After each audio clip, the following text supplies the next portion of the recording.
Alors, la Gemara, dans Yoma, Daf Nun Dalem, page 54, la Gemara elle raconte l'histoire suivante. Bécha Shayou Israël Olim la Régel, mais Galgelim Lahem et Aparochet. Alors, vous savez que à l'époque du Beth Amikdash, les Juifs, ils allaient à Jérusalem pour ce qu'on appelle Aliyah la Régel. D'accord, ils allaient les trois fêtes, Pessah, Shavuot, Sukkot, ils allaient à Jérusalem. Quand, donc le jour de la fête, il y avait tous les Juifs qui étaient regroupés dans le Beth Amikdash, donc c'était des tonnes et des tonnes de Juifs. C'est pour ça qu'on dit que Jérusalem, enfin Israël, on l'appelle Eretz Hatzvi, le pays du cerf. Pourquoi? Parce que le cerf, quand on l'abat et qu'on enlève sa peau elle rétrécit et elle devient toute petite. Et en fait, la peau du cerf, elle est très très très élastique. D'accord? Israël, c'est pareil. La Gemara dit, quand ils étaient au Beth Amikdash, Omdim Tsafouf ou Mishtachavim Rachav. Debout, ils étaient très serrés, mais quand il fallait se prosterner, tout le monde arrivait à se prosterner. Comme si le Beth Amikdash était élastique. Il y avait de la place pour tout le monde.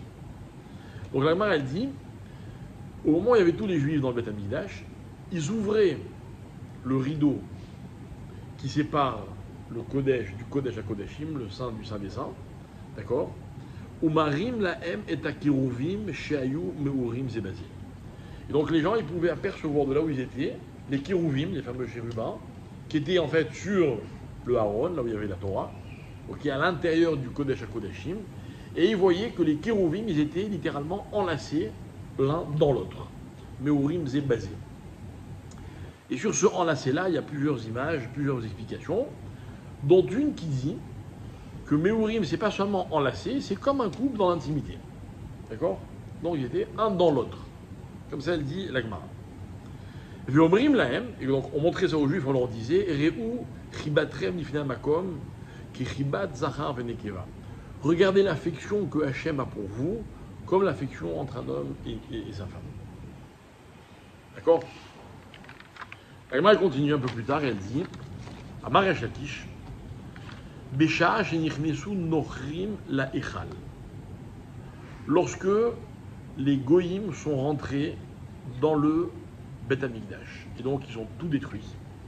La Gemara elle raconte que c'était Titus, je crois, il a avec son épée, il a déchiré le rideau parochet et il y a du sang qui est sorti du parochet, comme si c'était quelqu'un de vivant.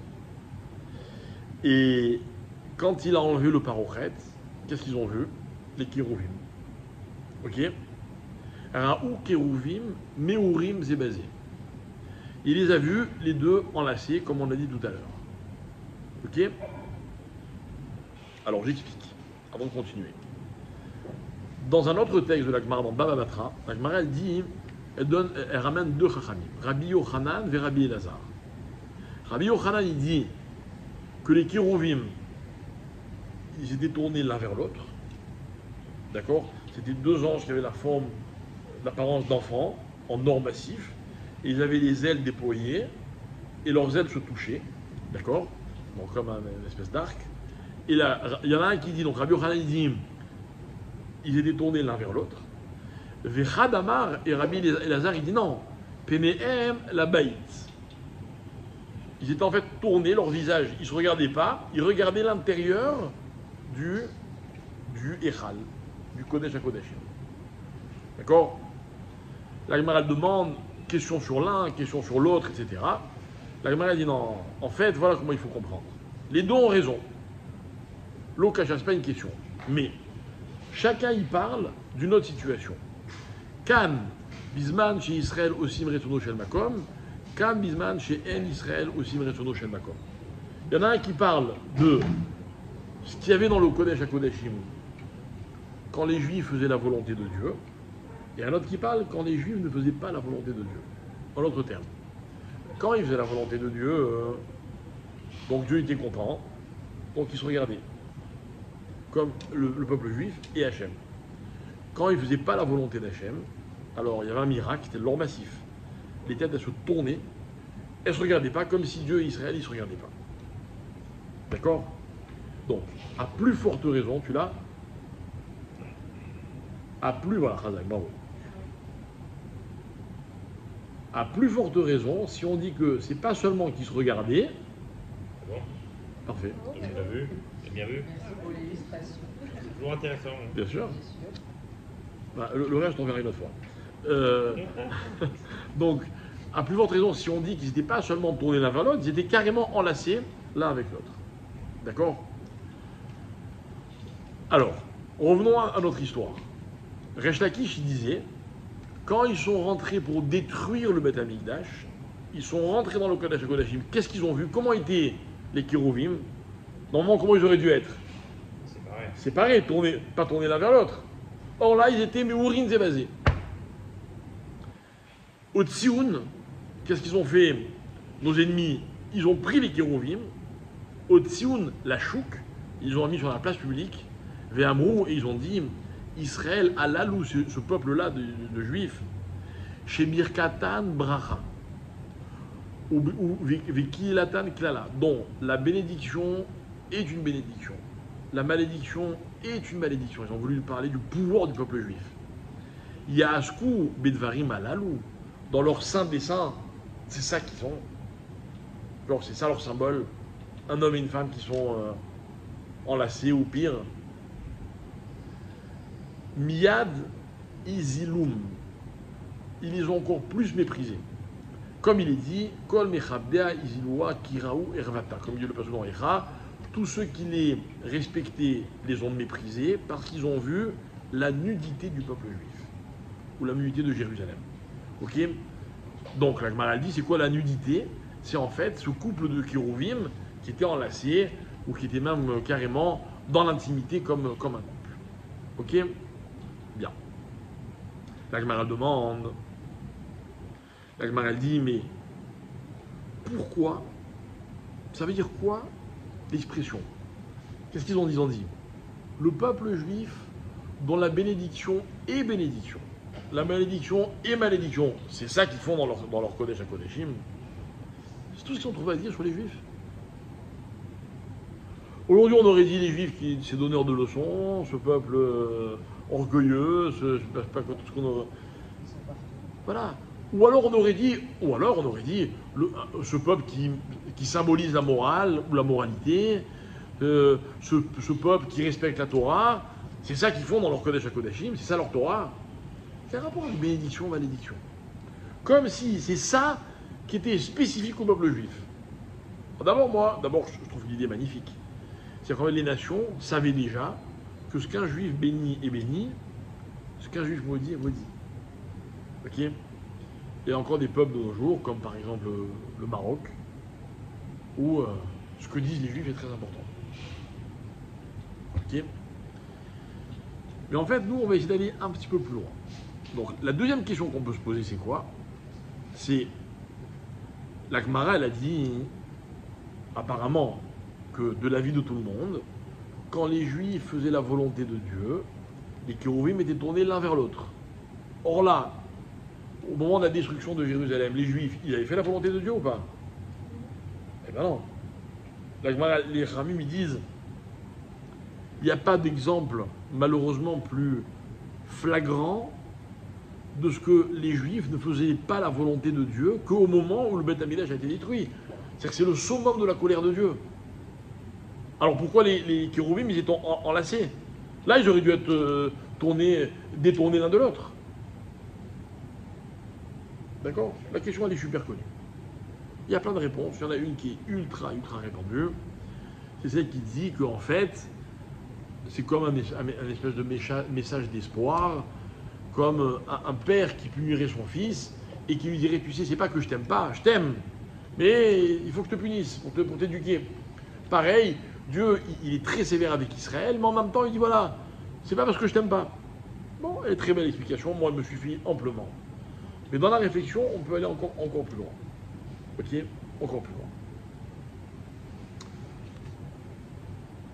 Alors,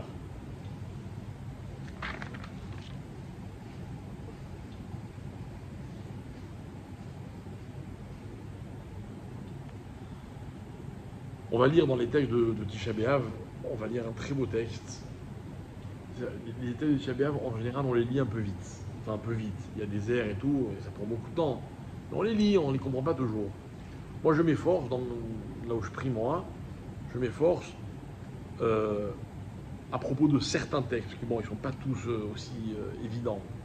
Mais avant de les lire, d'en traduire certains, d'expliquer pour qu'on comprenne ce qu'on lit. Il y en a un, par exemple, qui est en fait un poème, Christ, dans lequel on compare la Shrina, c'est-à-dire la présence de Dieu, à un oiseau. Et ce texte-là, il raconte, il dit, quand les ennemis sont rentrés dans le Beth Amikdash, la Shrina est allée se réfugier. Alors, elle donne toutes les étapes, elle est allée se réfugier sur la fameuse table où il y avait les 12 pains. Et puis, quand ils sont arrivés les ennemis à la table, alors elle est allée sur la Ménorah. Puis après de la Ménorah, elle est allée au Misbéar. Puis après, elle est allée là.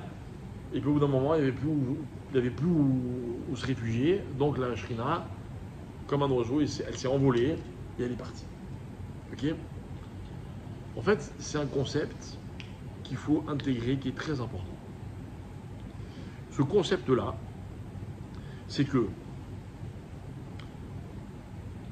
la vraie dimension de l'exil, au-delà de l'exil des hommes, c'est ce qu'on appelle l'exil de la Shrina. Galout à Shrina. D'accord ? Ça veut dire, nous les hommes, on est exilés, mais plus que les hommes, c'est Dieu qui est exilé.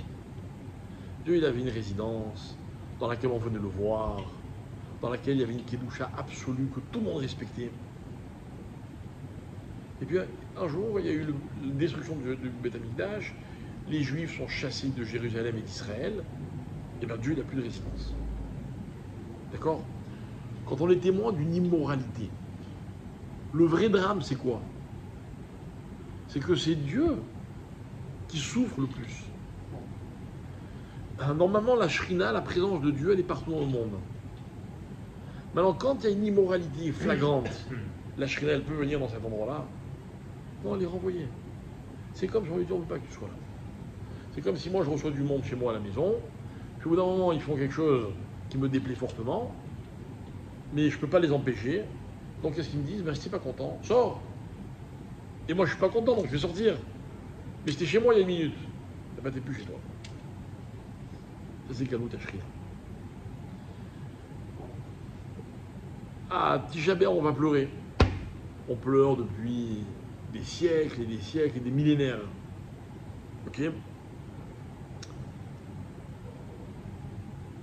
On pleure pourquoi ? On pleure pourquoi ?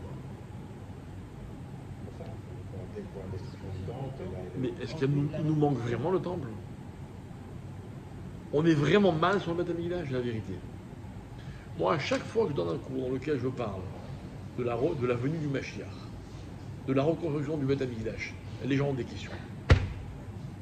Par exemple, donne-moi une question. C'est normal parce qu'on sait ce qu'on va être demain, mais si demain est le Mashiach, on ne sait pas ce qui va nous arriver, donc il vaut mieux se dire... Par exemple, je vois des portables à côté de chaque participant. Ok ? Vous arrivez à vous passer vos portables ? Hein ? Toi oui ? Combien de temps d'affilée ? Combien de fois tu l'as fait ? Je sais pas, jamais. À part Shabbat. Déjà, nous on a Shabbat, c'est exceptionnel. Mais imaginons qu'on dise, vous savez, quand Mashiach va venir, il n'y aura plus de portable. Il va y avoir beaucoup moins de gens qui vont prier pour que le Mashiach vienne. Donc les gens ils vous demandent, quand il y aura le Mashiach, le monde il va continuer. Bah oui, moi quand j'étais petite, je ne comprenais pas. Mais moi, je comprends. Ce qui va se Ouais, passer, ouais. genre. C'est très dur. Pour l'instant, je ne peux pas prier pour Mashiach. Voilà. Ça t'angoisse quoi. Quel rapport peut-être de pleurer pendant le Tisha B'Av ? Donc je demande alors pourquoi tu pleures ? Tu es en deuil de quoi ? Tu manques rien. C'est très dur de réaliser qu'on... Mais surtout aujourd'hui en 2023, grâce à Dieu, on est un peuple libre, on fait ce qu'on veut, en plus on est en Israël. Qu'est-ce qui nous manque ? Non, allez. Tu voudrais que ça change ? On ne sait pas ce qui... Ah, donc- On ne connaît pas. On n'a pas... Mais... Donc c'est-à-dire que quelque part, on n'a pas hyper envie. Tu sais quoi, on en a envie, pas au point de pleurer quoi. Pas au point de jeûner, faire jeûner tout le peuple, comme on l'a dit tout à l'heure, ne pas se laver, ne pas ceci, ne pas cela. Ah, ça va, faut pas exagérer, quoi. Alors en fait, écoutez bien.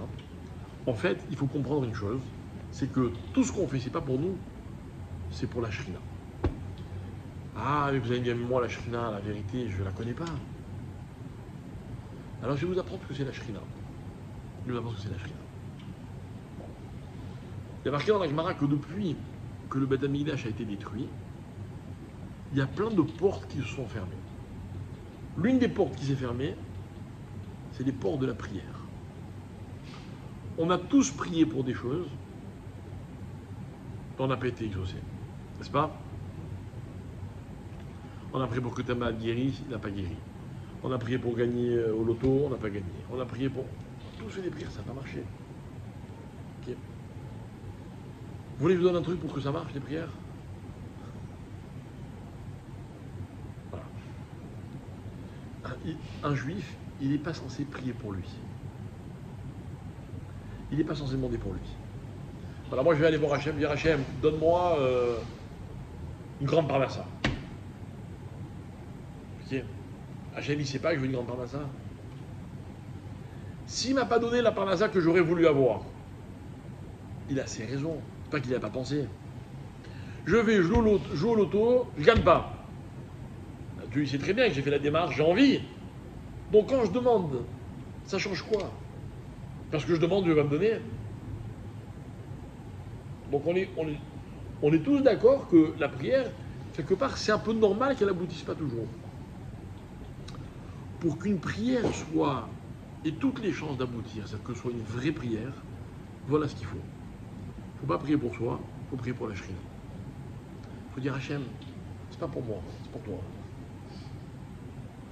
Si tu m'exauces dans ma tefila, c'est toi qui vas gagner. Il faut être cohérent. Cohérent. Une personne se préserve, elle est malade. Il a dit Hachem, ma vraie tristesse, c'est de ne pas pouvoir faire les mitzvot. Donne-moi la santé pour que je puisse faire les mitzvot. Mais Hachem, il sait ce qui se passe à l'intérieur du cœur de l'homme. Si la personne, elle est sincère, et ce qu'elle demande, ce qu'elle veut, elle ne le veut que pour Akadosh Baruch Hu, que pour la Shrina. Les Chachamim ils disent, quand on prie pour la Shrina, alors il y a toutes les chances pour que notre prière soit entendue. Alors après Dieu, il a d'autres calculs. Dieu, il connaît aussi l'avenir. Il y avait un homme un jour qui priait, qui venait voir son Rav tous les ans. Et tous les ans, il dit à Hachem, il dit Rav, faites-moi une méditation pour que j'ai une grande parnassa. Et le Rav, il dit pourquoi tu veux une grande parnassa? Il dit parce que si j'ai une grande parnassa, je pourrais donner plein de tzedaka, plein d'achats, etc. Et le Rav, il ne voulait pas prier pour ce qui est là. Et un jour, il a une grande parnassa quand même. Alors, et le Rav, il ne l'a pas vu cet élève pendant des années. Et un jour, il le croise. Il dit alors, vous comprenez, mes affaires, je suis occupé, etc. Il lui dit, je vais t'expliquer quelque chose. Quand tu n'avais pas une grande parnassa, tu étais une certaine personne. Cette personne que tu étais, elle pensait sincèrement que si elle avait une grande parnassa, elle pourrait faire telle et telle mitzvot. Quand Hachem, il a changé ton mazal, tu es devenu quelqu'un d'autre. Ce quelqu'un d'autre-là, lui, il ne considère pas que s'il a une grande parnassa, c'est pour servir Hachem. Et on en voit beaucoup des cas comme ça. Beaucoup. Il y avait un Rav qui m'avait raconté qu'il y avait un couple dont la femme était très malade. Et le Rav, il leur avait dit, prenez sur vous la tarat hamishpacha, la pureté familiale. Et bon, ils étaient dans une situation tellement désespérée qu'ils avaient dit, d'accord, on fait tarat hamishpacha. Alors ils avaient un problème. C'est que la femme était tellement malade qu'elle ne pouvait pas aller au mikvé. Donc étant donné qu'elle ne pouvait pas aller au mikvé, le mari ne pouvait pas la toucher. Maintenant un jour, il y a un médecin qui dit au mari, écoutez, votre femme est dans une situation désespérée. Il lui dit, votre femme, elle a besoin d'être entourée. Elle a besoin qu'on soit affectueux avec elle. Elle a besoin... Et maintenant, le médecin, lui, il ne sait pas qu'il y a des règles de Nida, etc. Et le gars, il dit au médecin, il dit, vous savez, moi, je ne peux pas toucher ma femme pour des raisons, etc. Il dit, ah, mais elle a besoin de ça pour guérir. Elle a besoin de ça. À l'époque, ils étaient allés voir le Rav Eliashiv. Le Rav Eliashiv, il avait dit, on n'a pas droit. Mais voilà ce que tu vas faire. Tu peux prendre la main de ta femme et un petit peu la caresser pour... mais tu mets des gants. Mais dans la halakha, gants ou pas gants, normalement, ça ne change rien. Donc le Rav Eliashiv, il dit, le gars, il avait pris sur lui, la femme aussi, il fait comme il dit Rav Eliashiv. Et grâce à Dieu, la femme, elle a guéri, elle est arrivée à une situation de rémission totale. D'accord? Au bout de quelques mois, ils ont oublié Tarat HaMishpacha. Et malheureusement, cette femme, elle est retombée malade. Et évidemment, loin de moi l'idée de dire que ceci a entraîné cela, machin, etc. Mais ce couple-là, après les diphtérettes, malheureusement, cet homme-là, il a dit à son rave, il a dit en fait, j'ai le sentiment que quand j'ai été sincère avec Hachem, ben Hachem il est rentré dans mon jeu. Mais à la deuxième fois, il a compris que j'étais plus sincère. Il a compris que je ne fais ça que pour que ma femme guérisse. Donc j'ai compris que ça ne servait plus à rien. Dur, hein? C'est dur, mais c'est compréhensible ou pas? Très compliqué.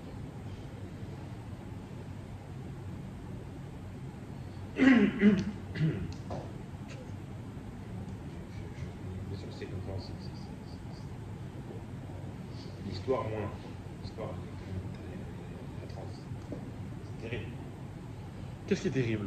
Bah, c'est terrible d'imaginer qu'on ne puisse pas toucher. Ah, la halakha, oublie la halakha maintenant. Oublie la halakha. C'est terrible. Oublie la halakha. À un moment donné, ça doit dépasser le Hein? dans un état comme ça, de fatigue absolue, de maladie. Et il y a des règles encore. Ça. Mais tu vois bien qu'elle a guéri. Oui, mais non, elle n'a pas guéri en fait. Si? Ah non, pas guéri puisqu'elle si. est tombée malade. Mais la première fois, elle a guéri, c'était inespéré. Ouais, ça me parle pas. Mais ça, c'est un autre problème. C'est pas ça le Ah, débat qui la va faire les gens. définition de ils n'ont pas respecté, alors elle est partie, c'est compliqué. Bon, Mais tu vois. c'est pas la halakha, c'est pas la halakha. Ça veut surtout dire que c'est intégré dans le projet de vie. Exactement. Mais c'est tout, c'est très simple. Dans tout ce qu'on fait, C'est très simple. C'est-à-dire qu'en fait, ce couple-là, il y a un moment dans sa vie où il a compris que, en intégrant la shrina dans sa vie, la vie allait prendre une autre dimension et ils allaient dépasser la maladie. D'accord? Et ça a marché. Mais après, ils n'ont pas intégré la shrina dans leur vie. Donc ce qui a marché à un moment, bah, ça s'arrête de marcher puisque ça n'existe plus. Vous comprenez, je ne suis pas dans la relation de cause à effet. Je refuse cette approche trop simpliste. Et c'est ça qui rend les choses dures aux yeux des gens, parce que, pour une raison très simple, tous les religieux ne sont pas immunisés de tous les drames de la vie, et tous ceux qui ne sont pas religieux ne sont pas forcément condamnés d'avance. Mais là, il y a une histoire intéressante. Ils ont intégré la shrina juste le temps de la guérison, mais pas pour leur vie, quoi. Alors, Je vais me rapprocher de Dieu dans le but qu'ils guérissent, après j'abandonne. Ils étaient sincères dans leur démarche. eh oui, mais un engagement, c'est un engagement. Sinon, c'est trop facile. faut voir C'est un éder, le c'est sûr, projet. c'est- Allez, là. Le projet, c'est d'intégrer tout un tas de... Tu sais, dans ta vie, non, je vais dire une chose. Dans ta vie, sois très, très, très prudente avant de t'engager. Des vrais engagements dans ta vie, tu vas en faire quelques-uns. Tu les compteras sur le doigt d'une main. Mais quand tu vas t'engager, tu vas t'engager.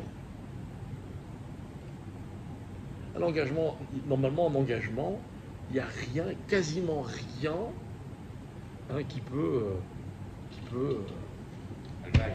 annuler un engagement. Ah, mais non, les hommes n'arrivent pas à tenir leurs engagements, c'est autre chose.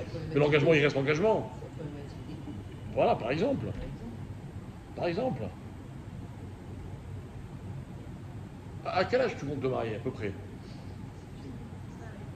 Non, à peu près, donne-moi une tranche.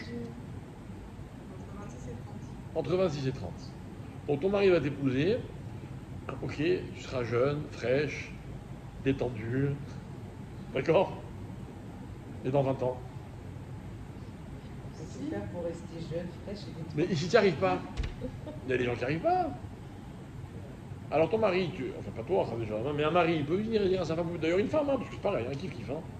Tu sais, écoute, je suis désolé, mais sur la base des accords Signés en voilà, date qu'on a établis pour fonder notre couple, il n'y a plus d'engagement. Oui, mais là, il y a une vraie conséquence. Ça veut dire qu'il y a un vrai changement dans ta vie. Alors que si, par exemple, c'est de prendre une mitzvah sur soi, la conséquence, elle n'est pas immédiate. Ou alors, on ne sait pas à quoi s'attendre. Ça veut dire que notre vie, elle ne va pas changer du jour au lendemain, on le sait. Enfin, on ne sait pas, justement. Alors, tu sais quoi, là, peut-être que Dieu, il aurait répondu, ah, ta vie ne va pas changer, donc j'avais décidé que cette vie-là devait s'arrêter. Donc elle va s'arrêter. Et la personne, elle est malade, elle ne va pas guérir. Donc il y a quand même un cadeau de Dieu qui dit à ce couple, tu sais quoi, tu t'engages, allez, je te crois. Ça choque personne, hein. Alors pourquoi la deuxième phase, elle choque tout le monde?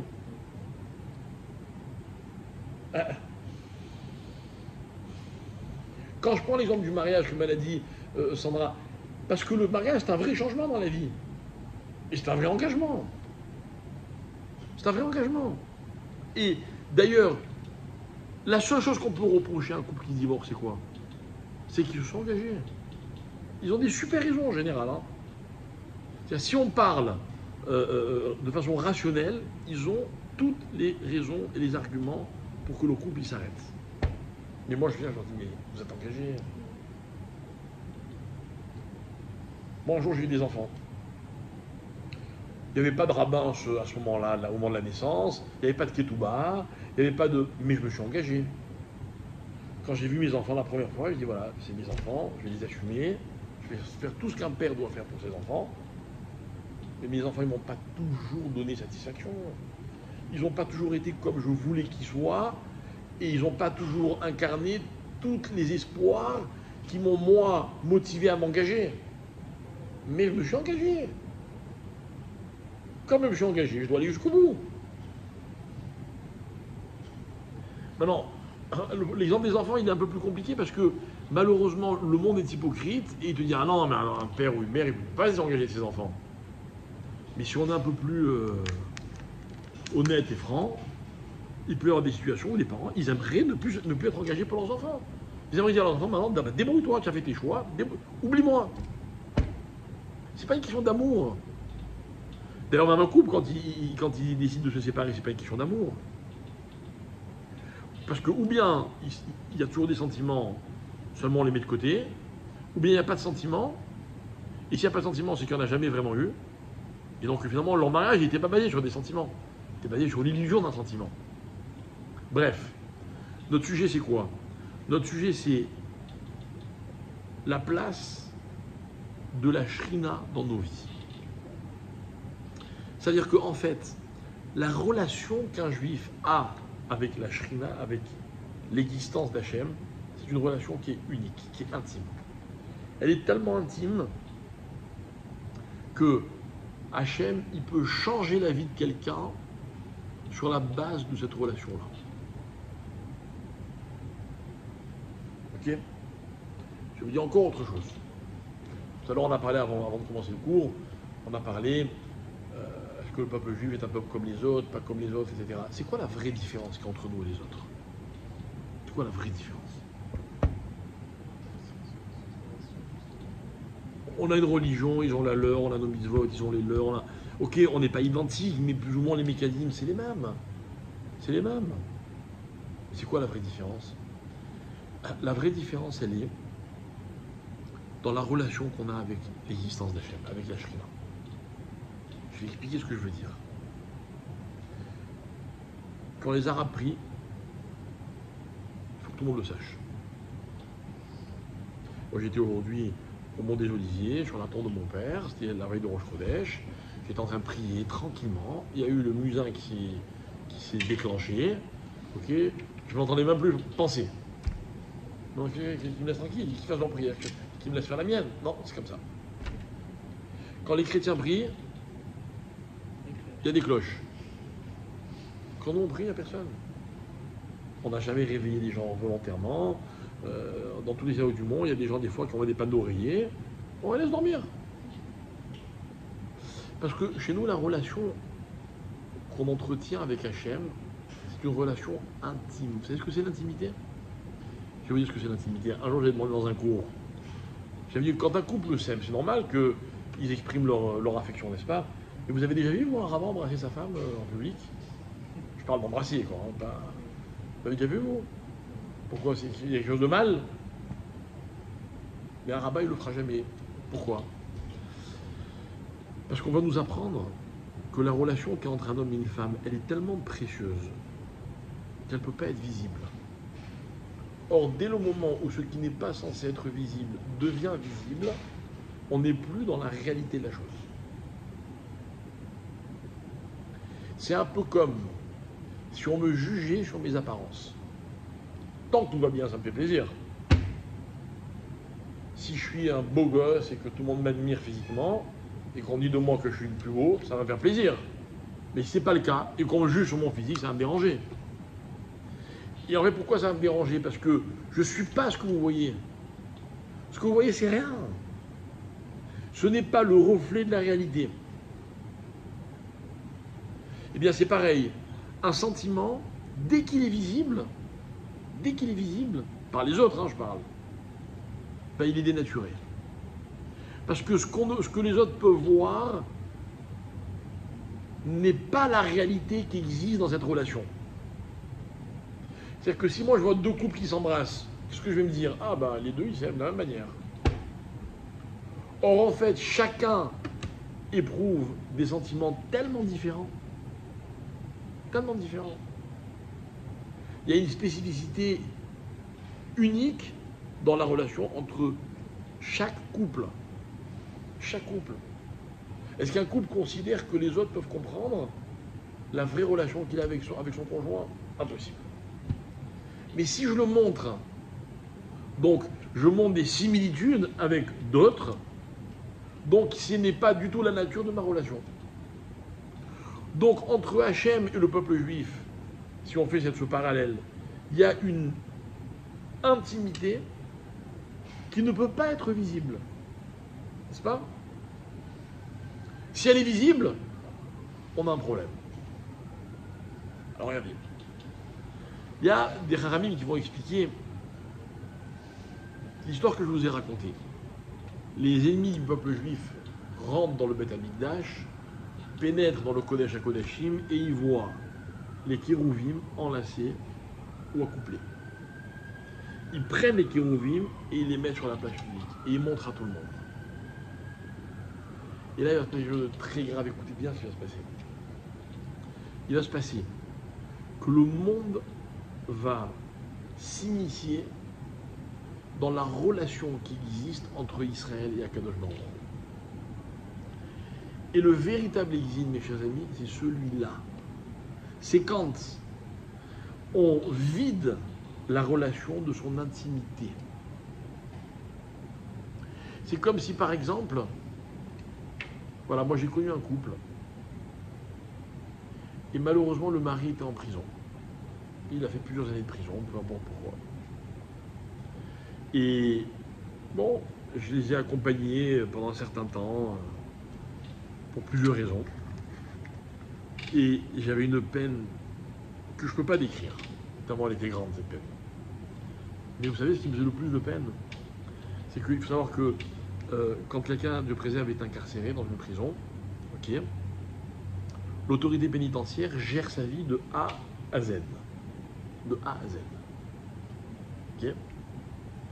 Ce qui m'a fait le plus de peine, c'est quand j'ai constaté que l'autorité pénitentiaire gérait la relation du couple. J'explique. Tout le monde sait quand un détenu a droit au ce qu'on appelle le parloir conjugal. C'est-à-dire que dans les prisons, il y a des parloirs dans lesquels le prisonnier, son épouse ou son conjoint, il peut passer plusieurs heures, voire une nuit entière. D'accord? Ils sont fouillés, ils sont truqués, ils sont machins, etc. Et ils s'isolent tous les deux et ils ont droit de rentrer dans cet isoloir ou dans cette pièce que ce qui appartient aux prisonniers avant la visite. Pourquoi je vous raconte ça? J'étais allé voir ce prisonnier en prison, j'avais amené des gâteaux, je ne sais plus ce que j'avais amené, ma femme m'avait fait elle m'avait dit, si tu vas, tiens, prends ce qu'il y avait à la maison, je lui ai amené. Et le gardien de la prison, d'accord, qui contrôle ce que je lui ai amené, il lui dit, ah ben ça tombe bien.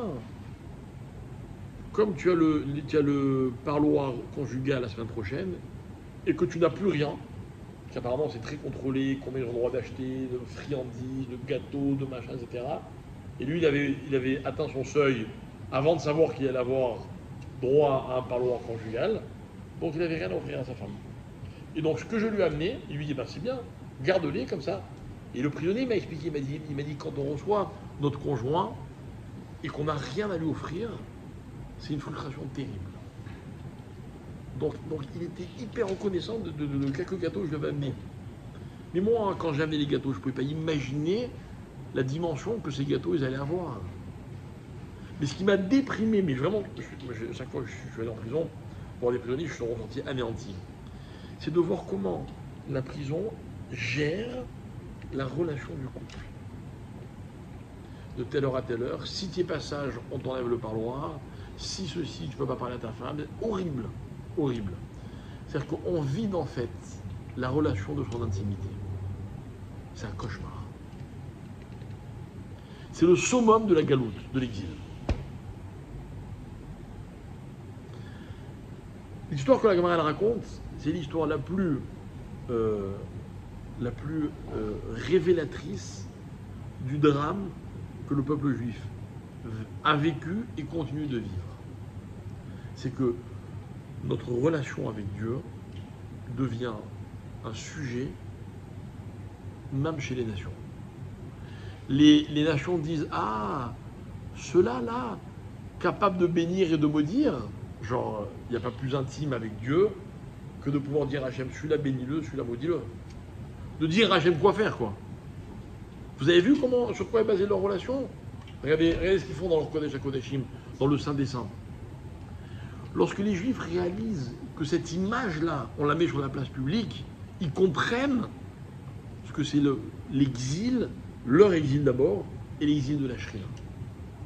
Et en fait, c'est ça qu'on doit réaliser. On doit réaliser, par exemple, voilà, nous, on est censé avoir avec la terre d'Israël une relation très particulière. Or, regardez ce qui se passe. Le monde entier se mêle de cette relation. La Torah, elle est critiquée partout. C'est pas nouveau ça. J'ai pas dit que c'est nouveau. Non, c'est pas si vieux. Ça date juste de la destruction du temple. C'est aussi une histoire de laisser entrer l'interprétation de Dieu. Je suis d'accord avec vous. Mais de quoi ça vient, ça? Ça vient de ce que les relations ne sont pas suffisamment intenses et claires entre Dieu et les hommes. Parce que si c'était le cas, c'est les Juifs qui empêcheraient les autres de s'immiscer dans cette relation. On n'a pas de place. Aujourd'hui, tout à l'heure, on parlait de ça, on dit oui, est-ce que les Israéliens veulent un État juif, veulent pas un État juif? C'est quoi le débat? Le débat, c'est qu'est-ce que c'est être juif? Qu'est-ce que c'est la relation entre Israël et sa terre? Entre Israël et ses valeurs? Et bien, c'est un débat public. Ça ne devrait pas être un débat public. Et vous avez des pays comme l'Amérique qui se mêlent en disant voilà ce qu'il faut faire en Israël, voilà ce qu'il ne faut pas faire, voilà ce qu'il faut dire, voilà ce qu'il ne faut pas dire. Vous vous rendez compte où on est?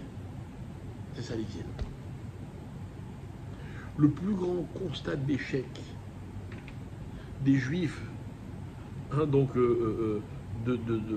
contemporains de la destruction du Beth Amikdash, ça a été de voir que leur relation avec Dieu était devenue un débat public.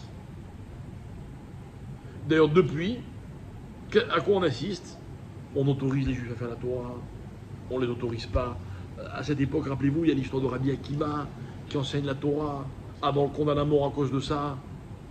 Vous voyez, tout ça, c'est quoi? On a tenté de dire aux Juifs ce qu'ils étaient censés faire de la Torah ou ce qu'ils n'étaient pas censés faire. Ça, c'est la véritable exil. Donc en fait, nous, les Juifs, c'est quoi notre boulot? C'est quoi notre objectif? C'est de recréer cette intimité entre nous et Akadosh Baruch Hu.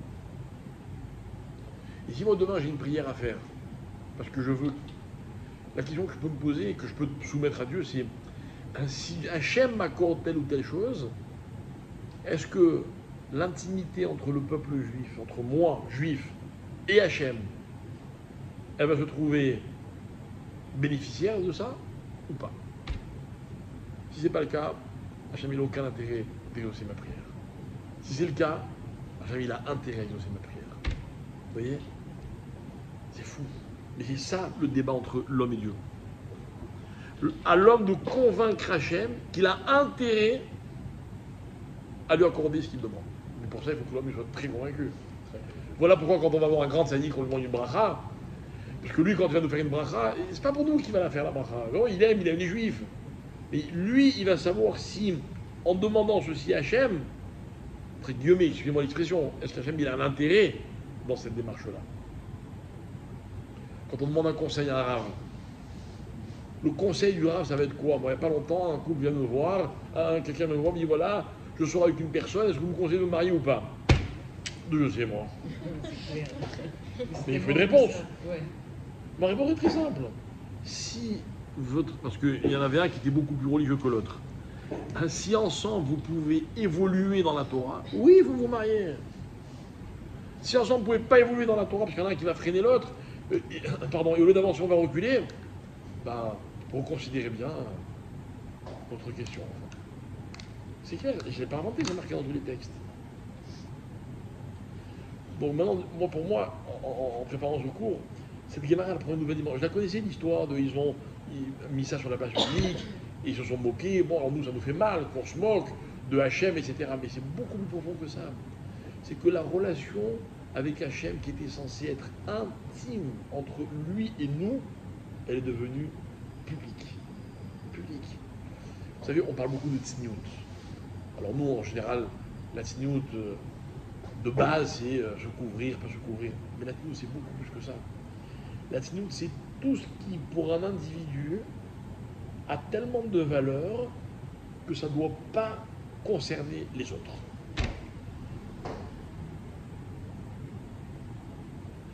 Moi, sincèrement, une des plus grandes insultes que quelqu'un pourrait me faire, c'est de venir et me critiquer sur ma relation avec mon épouse. C'est dramatique, quoi. Mais ça ne regarde personne. Alors évidemment, si vous êtes mon père ou mon maître, je peux me donner des conseils. Ça, oui. Des fois, on a besoin de conseils. Mais dans l'absolu, c'est pas censé arriver. On est censé gérer ça dans l'intimité. Si on n'est pas capable, il y a un problème. Notre problème, c'est qu'on n'arrive pas à rester les intimes de Dieu. On n'arrive pas à faire que Dieu soit notre intime, notre ami intime. Je termine avec un dernier exemple. Quand on prie, le cœur de la prière, c'est l'Amida. Quand on arrive à l'Amida, tout le monde prie à voix basse. Pourquoi? Parce que c'est tellement intime l'Amida que même si on dit tous les mêmes mots, mais on va les dire chacun à sa façon. Je ne veux pas que vous écoutiez, vous entendiez la façon dont je dis la même prière que vous à Dieu, parce qu'entre lui et moi, vous ne pouvez pas comprendre. Il y a même marqué, moi j'ai fait la révision plusieurs fois dans ma synagogue, il y a même marqué qu'on ne doit pas regarder quelqu'un faire l'Amida. Moi j'avais quelqu'un, il est assis devant moi, et quand il terminait l'Amida, il se retourne et il regarde ce qui se passe, et il me regarde. Alors je dis, je t'en supplie, fais-moi plaisir, arrête, j'arrive plus à prier. Non mais c'est, pourtant, ça va, il me dit, mais je me tais, non, mais je veux pas qu'on me regarde prier.